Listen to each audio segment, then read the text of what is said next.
এবারের পবিত্র ঈদ উল ফিতরে মুক্তি পাচ্ছে আফরান নিশো ও পূজা চেরির সিনেমা দম। এই সিনেমার মাধ্যমে প্রথমবারের মতো অভিনেতা নিশো ও চঞ্চল চৌধুরীর সঙ্গে অভিনয় করেছেন পূজা। সিনেমাটির টিজারে একেবারেই ভিন্ন লুকে ধরা দিয়েছেন অভিনেত্রী। ছবিটির প্রচারণার মাঝেই ব্যক্তিগত জীবন নিয়েও আলোচনায় এসেছেন পূজা।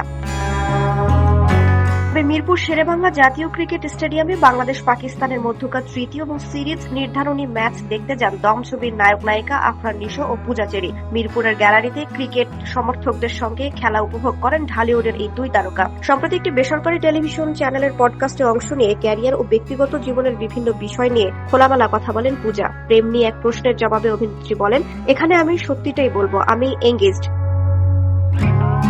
এই প্রথম আমি কথাটা বললাম। পূজা চেরি বলেন, সম্পর্কের মূল্য আমার কাছে অনেক বেশি। আমি চাই না ডিভোর্স শব্দটি আমার নামের সঙ্গে যুক্ত হোক। সংসার আর অভিনয় একসঙ্গে চালানো সম্ভব না হলে আমি সংসারকে বেছে নিয়ে চলচ্চিত্র থেকে বিদায় নেব। পূজা চেরি আরো বলেন, আমি যার সঙ্গে এঙ্গেজড সে খুবই সাপোর্টিভ। মিডিয়ায় কাজ করা বা না করা সম্পূর্ণ আমার উপর ছেড়ে দিয়েছে। তার কথায়, ইচ্ছে হলে মিডিয়ায় কাজ করো, ছেড়ে দিতে চাইলে ছেড়ে দাও। এটা সম্পূর্ণ ব্যক্তিগত ব্যাপার।